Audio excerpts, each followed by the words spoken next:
in 1957, and this year he's hitting the 65-year mark.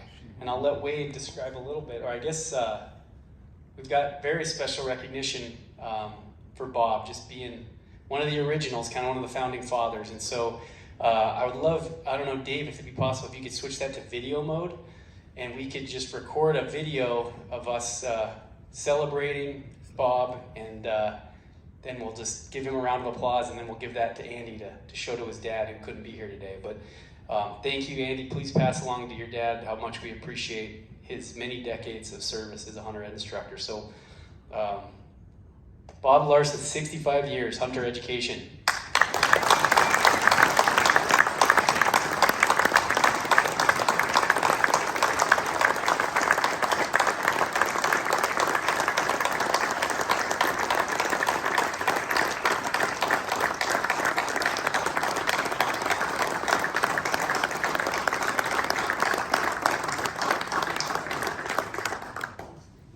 Thank you. Hope you're doing well. Wish you could have been here today, but everybody wishes you well and misses you at our classes. You know, all the students that you've had the pleasure of touching lives for and teaching and being better hunters and ethical people out there. We all thank you for that. So, Andy, you want to take this? Yeah. Can let me say a couple things? Absolutely. All right. Hey, come up here. Well. All right. Can you hear me? There we go. I want to thank Wade and, of course, Dylan. Hunter safety has been our life.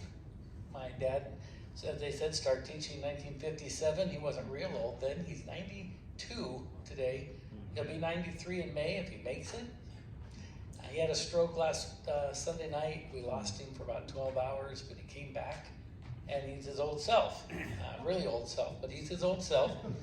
And he would have loved to have been here today, just the logistics of it didn't work out. This last season, or last hunter safety class instruction, we had him handle our advertising and contacting the school, and we're keeping him involved that way. He wears his hunter safety shirt almost everywhere he goes. Hunter safety, hunter instructor. I'm having a little hard time because this is generations for us, as it is for some of the rest of your families.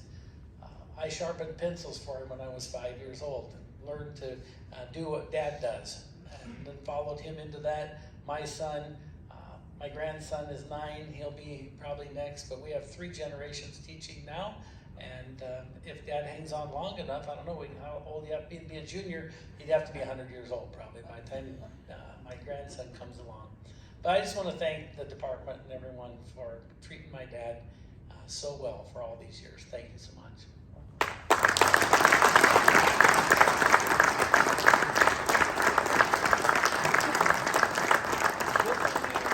This will mean more to him than you'll ever imagine.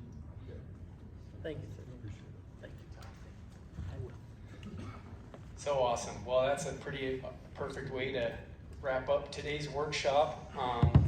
Thank you all for being here and traveling on a weekday or weekend to be here, and thank you for being